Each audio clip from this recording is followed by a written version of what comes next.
Welcome to Intro Psych Sessions, the second season, where I will rethink my entire Intro Psych course from beginning to end, asking friends and experts to help me figure out how to put it together in a way that implements recommendations and integrates the skills and knowledge that I want to give to my students.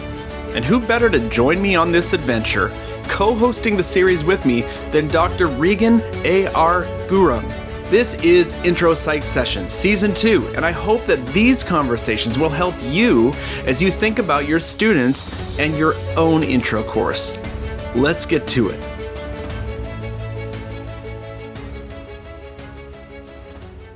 And now, a word from our sponsor. Endless distractions, overbooked schedules, information overload. Students face so many barriers to being fully engaged with their schoolwork. That's why Macmillan Learning's Achieve for Psychology gives you the tools you need to keep them focused on your course, before, during, and after class. Whether it's the exclusive author-created content, captivating footage in our Introductory Psychology video collection, or the self-evaluation of our goal-setting and reflection surveys, Achieve helps students stay focused on the course and makes it easy for them to tell you when they need extra help. See for yourself. Go to macmillanlearning.com/psych sessions 2023 special for an introductory tour today. Macmillan's Achieve for Psychology, engaging every student, supporting every instructor, setting the new standard for teaching and learning. I am so happy to be here with Janet Peters, among other things, the conference director now of TIP Northwest. Yeah, Regan, did you know about that transition? No, I did not. I did not. These talks always have some good reveals. Yeah. And there we go. Yeah. Well, and listeners, these two folks know each other a little bit. Janet, how do you know Dr. Gurung? Oh, it goes way back. I went to undergrad at University of Wisconsin Green Bay, where Regan formerly taught, and I took my very first Intro to Psych class from Regan. My very first one. At the time, I was an education major, and I took Intro to Psych. I was human development as well, but I was like, well, I'll take Psych because that complements what I'm doing. And who knew on that first day sitting in class that it would change my trajectory? So. Wow. I do. Regan was my undergraduate advisor way back when. Crazy. Regan, you remember Janet? Oh my God. Oh, absolutely. And I think Janet was also a TA for Intro Psych. And I mean, I think that's what makes this particular conversation even more poignant. So much so that listeners, I am wearing my Green Bay hoodie so that, to mark the moment. Yeah, I think that's what makes this conversation even more fun, is because not only did Janet take Intro Psych and TA Intro Psych, but Janet actually, as an undergrad, co-authored a paper that we did on the course, and then we had conversations about Intro Psych. So Janet's actually been thinking about Intro Psych for many more years than I'd like to say out loud here, because it's been some time. Well, it reflects on you, Regan, how as she's gotten into her career here, she's well into early career, into kind of scratching at the door of mid. Yeah. So I don't know what that means for you. Scratching at the door.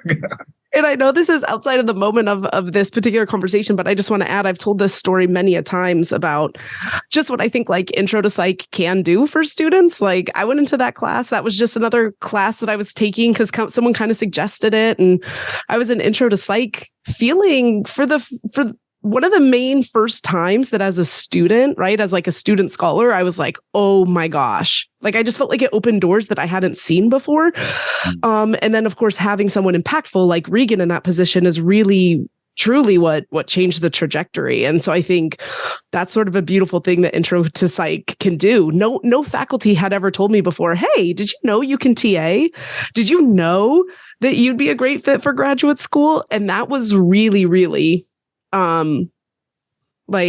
literally a watershed moment for me. And I think that that's kind of the cool thing about what Intro to Psych does is you get to see students early in their career, and you have this potential for this like positive ripple effect. Now, it might always not be like, for me, it was a tidal wave effect, but I think Intro does allow for those ripples.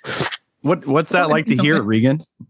Well, yeah, I'm going to try quickly deflect to something else so that I don't tear up. But no, I mean, I think it's moments like that are magic, and listeners, we have that power and responsibility to change trajectories like that. And I think, of course, as you can throw out a lot of information and advice, but it's the students like Janet who then take it and run with it. So it's not just, happens to everybody.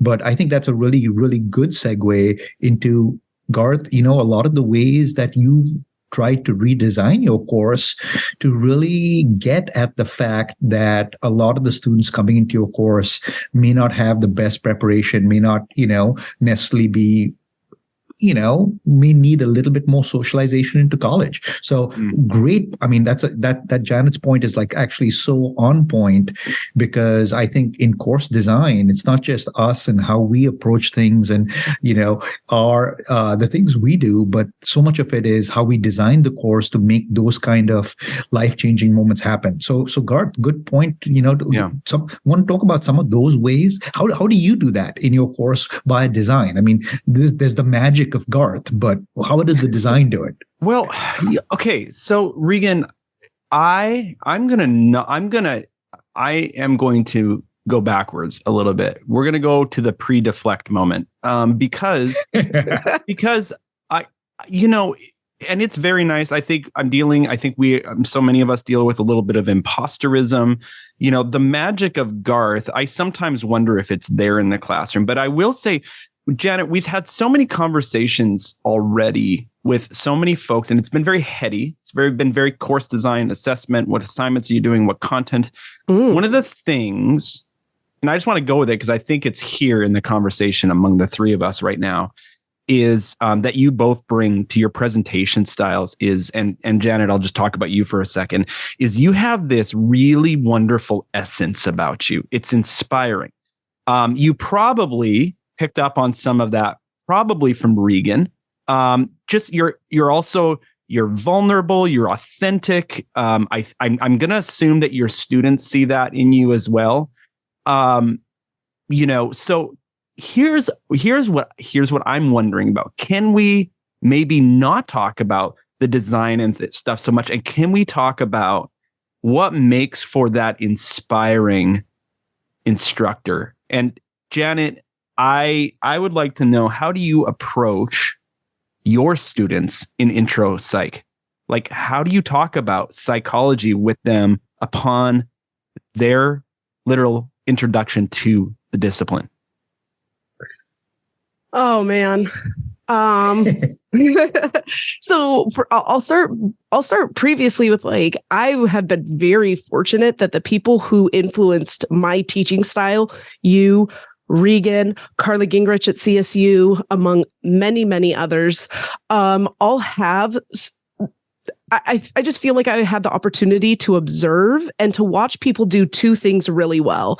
And that is take the content and teach it in a way that's best practices and kind of all those things that you said you've been having in other conversations, but to take that content and wind in those interpersonal, those teaching skills that sort of some of those things that you mentioned and that authenticity. And so I really got to watch others do that. And I think that helped me figure out what my own voice in the classroom is. Because I think everyone has their own voice. And what I learned is my voice is actually really different than Regan's was. I loved being a student in Regan's classes. And I think I was able to learn so much and then also still have my own voice and not necessarily try and mimic what and who Regan is in the classroom. So that's sort of the background of how I got to here. But I'll tell you what I think for me works in an intro to psych classes. One, I'm a naturally enthusiastic person. I am intellectually curious. I'm curious about people. I'm curious about research. I'm curious about my students. And I'm enthusiastic about all those things. And I think letting that shine through makes students feel good. And so doing all the best practices of design that you mentioned, but just layering in fun. I think intro is like so ripe to have fun with. I mean, I think that's true of all classes. So we could be talking about stats and I would say the same thing. Of course you would. But I mean, there is something so wonderful about intro. You've got these students, most of them haven't been exposed to it. And I view it as like, this is my opportunity to capitalize on the fact that they're hearing this for the first time and doing it in ways that I think are engaging and fun and just letting me shine through. And I think the students appreciate that. Does that answer your question? I feel like, I don't think there's an answer right now, but yes, I think that we're just going to riff and see where this goes, because I think there is something about authenticity. Regan, what do you hear? When and we'll talk about me in a second, because this series is all about me. But Regan, what do you hear when you think about teaching with an authentic voice? Well, I heard. I want to really underline, highlight something Janet said, because I do think it's the key, which is, yes, Janet, you're excited about stuff, but here's the key. You let it come through. Yeah. Right. And I think so many times I talk to faculty who say, but that's not what, I don't want that to come through. That may be too goofy. That may be too this, that what will they think about me? And I think here it's that letting it come through. And, it's that classic word, being genuine. And I think when you're genuine in the classroom and you're letting that passion come through, if you're excited about a topic, that'll come through. I think the class days that are the most popping are the class days where an hour before or a day before there's been some breaking research that I've run into where I've completely rewritten what I was going to say for that class day. And just sharing that discovery of that new stuff with the class. It's totally not the playbook. It's not what was planned for that day. But I think that natural excitement really gets out there. And I think that's what I heard you say. And that's so important. And I think the message for everybody listening is, let those things that you are passionate about, find a way for those things that you're passionate about to come into the classroom, whether it's stats or intro, whatever. And I think that's something all of, us on this call, the people we've spoken to, that's what they do, is they are passionate, but they let it come through.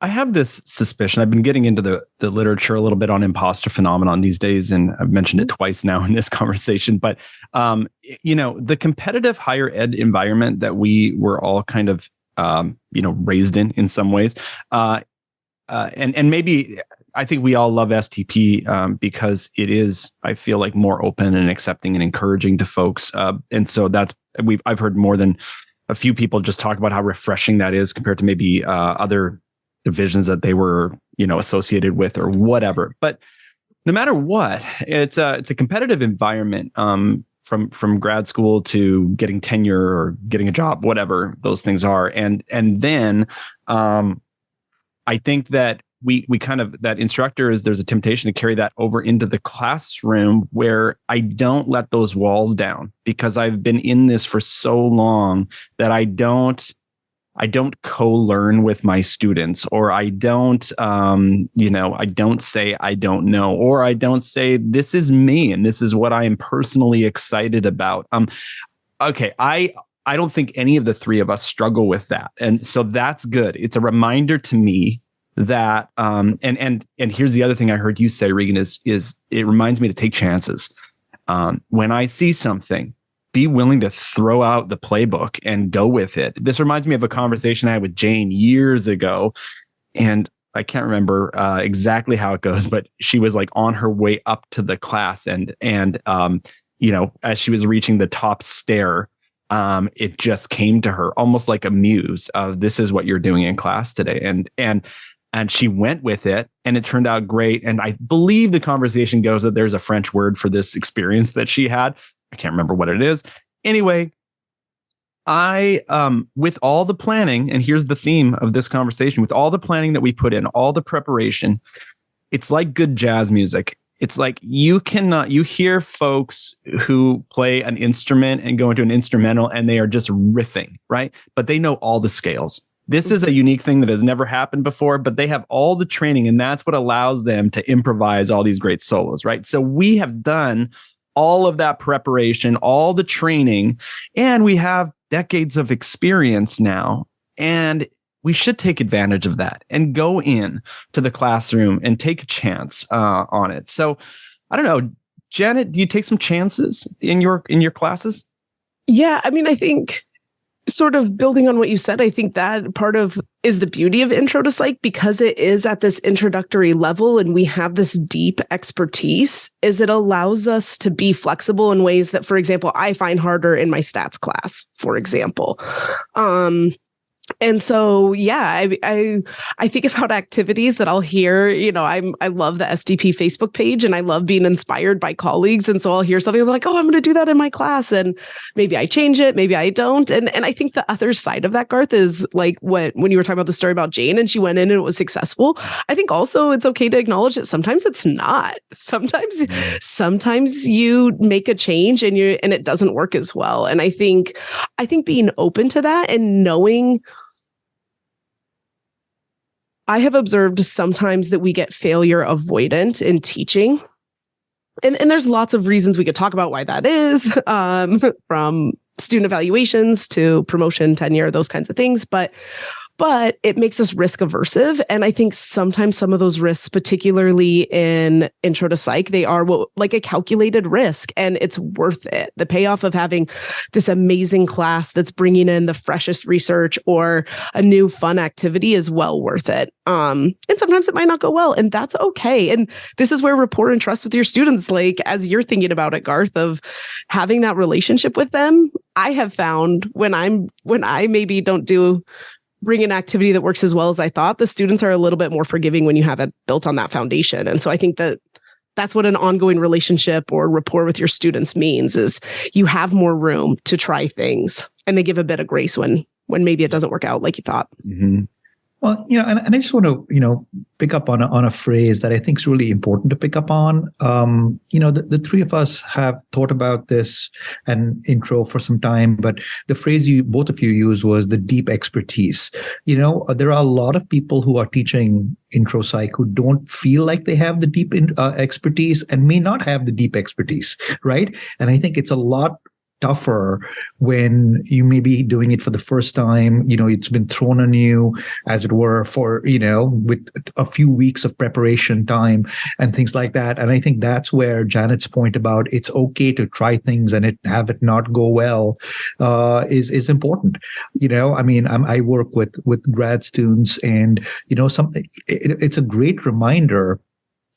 For the first time, I'm working with grad students some of whom are teaching for the very first time. And, when's the last time the three of us have actually been worried by the question, what will I take up class time with? But for a grad student who's teaching for the very first time, who doesn't have deep expertise, good lordies, 10 weeks of 4 hours of class time, what am I going to do? That is like the most stressful thing ever. And I think that's where that whole thing about try it, be yourself, feel your way through becomes important, because that deep expertise takes some time. And, it all starts with, making sure you have good resources. And I think the better reason, and, that's my first bit of advice to grad students is know your stuff well, spend some time the terms before just knowing your stuff. And that automatically makes it easier when you step in there and start the improv. Yeah, I think that this is so true. Deep expertise, though, can come in a lot of different ways. We talk about skills. Like any of us coming into teaching to teach intro psych, my background is counseling psych. I was not even a good grad student, to tell you the truth. I was a first generation student. I didn't know what I was doing. I just kept going to school, right? And so I learned as I kind of went through my career. I learned, and so I developed, even though with my counseling psych background, there might be a couple of chapters maybe that I would consider my deep expertise explicitly, but this is the beauty of intro psych for me, is I handpick things. I handpick topics. I use the pillars as a guide, but I handpick the topics that I can speak enthusiastically and with some authority about, right? And with empathy to folks. And so I love that whenever I am going to speak to an audience, and sometimes it's, I think about my students in that way, sometimes developing these kind of learning experiences for them. As I'm preparing those, I always think about, what authority do I have to teach on this, or to have this conversation? And then what empathy do I have for those who are involved in this conversation? So I think those are like two guiding principles I use, and I'd like to just remind myself to come back to those. And sometimes the expertise is that I'm like Janet, I'm curious. Sometimes the expertise is not that I have the answer. The expertise is I know how to be curious and share that vulnerability with you that I don't know. And so there's many different ways to be expert. But I think what we often heard, or maybe when we look around at other people and compare ourselves, is, oh my gosh, that Regan, he's got a lot of publications, he knows his stuff, or that Jane Hallinan has been at it forever. I better, not, let my guard down, or else I'm going to look stupid.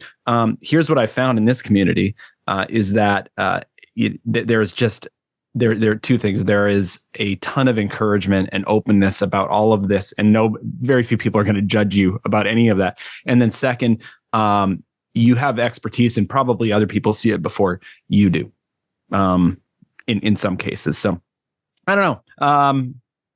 That wasn't really okay. So the one thing I want to ask you about is, how do you agree that you should really, in intro psych, focus on the content that you are passionate and curious about, and let the other stuff go? What do you think? Okay, I'll go first. Yeah. It did not start this way when I started teaching intro. I think the very first time I was a graduate student, I think I really clung to the content.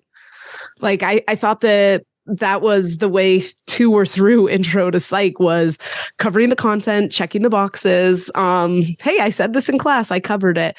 And the more I've taught it, the more I've let go, or maybe changed my philosophy on it, where I think creating an intro to psych, I think creating that curiosity, and for me, a lot of it is creating that approach of psychology as a science. So when we talk about social psych or health psych or IO psych, or it's how do we look at it? How do we study this? Right? Students have the intuition that this exists. So to me, the enthusiasm and excitement is,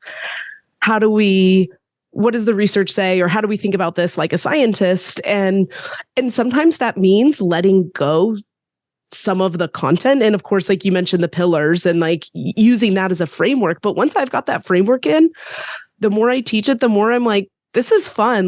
Let's play with it, and letting go this idea of like this intense checklist of covering every chapter, every sentence in every chapter. And so for me, I'm a cut it and cut it and enjoy it. Yeah, no, that's great. And even as we mentioned the pillars as a model, I could see that checkbox mentality going through the pillars. Check, check, check. Got pillar 4, got pillar 5. When the actual intention of the pillars is, Regan, I'm going to throw this to you. Finish my sentence. What is the actual objective of the pillar model in your perspective? It's to provide a handy guide to make the wide amount of content manageable. There you go. As long as you've got, and that's the whole thing. We can argue and have about what goes into the pillars, but that's not the point. The point is, look, this is a nice, simple, handy tool to make sure that any intro psych student gets a good sampling of psychology. And I'll add to what Janet said, where that sampling, especially whether you use the guide to have a manageable amount. When I think about stuff, and to tie in many things we've said in this little bit, it's when we're passionate about something, about a topic, it's the hook that then gets students to care more about the other stuff that's in the book that you've not covered. right? So I mean, and that's one of my biggest challenges. And I'll give you a quick real example. When I started teaching at Oregon State, here we have intro psych in 2 terms, 201, 202, where we divide up the content. And I was assigned to cover topics that I'm not as familiar with and didn't normally play up as much when I taught a 1-semester course. So when Janet and I did it in Green Bay, we taught a 1-semester course, and it was very easy to focus on the topics, still covering the pillars, but focus on the topics that we were experts in, And now all the stuff that I loved was in the section I was not teaching. Now, of course, as I do have the label as director of the Gen Psych program, so I could have switched myself. But, after 20 years of teaching in one spot, I came in, I said, what a cool challenge. I'm going to teach all the things that as a novice would approach new stuff and go, how can I make this exciting? How can I get those hooks? And I think that's the challenge that now, umpteen years later, still keeps me going. Is this, I love that challenge. How can I make this exciting? And so that's my answer to do you cover all the content? No, you find the hooks, and they will want more content. That's what I love when students say, oh, give me more. Where can I find more? Yeah. I am looking at this. I have this color code. Janet, you'll appreciate this. I'll just show it to you real quick. I have this Yes. color coded. This is kind of like my new, can you see that? Wait. Oh, it's beautiful. Yep. Yeah. Okay. So this is color coded by pillars, but you can see in column C here, it's pretty small. I know. Hook. Yep, oh, the hook. D. Yeah. Hooks. Right.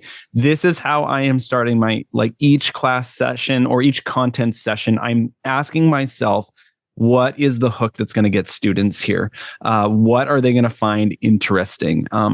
Yeah, so I don't know exactly how this is going to play out. It's the first time I've approached it this way, but it really is what we've been talking about today.